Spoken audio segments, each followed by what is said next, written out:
may na-discover na naman kaming place. Ang ganda ng sunset, di masyadong crowded, madaming kainan, may Starbucks, may Samyup, may inuman pa.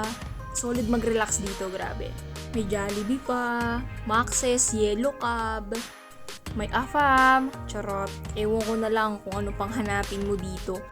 First time talaga namin pumunta dito kaya sobrang amazed na amazed kami sa lugar. Ang lakas maka-relax.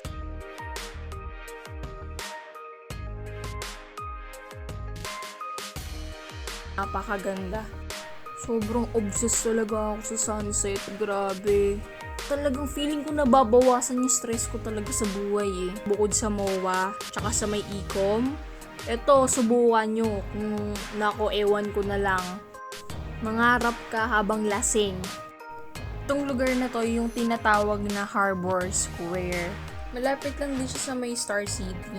So, ang ginawa namin, sumakay kami ng jeep sa may FB Harrison, punta ng Mabini. Pero, bumaba kami sa may Petron, yung merong Dunkin' Donut.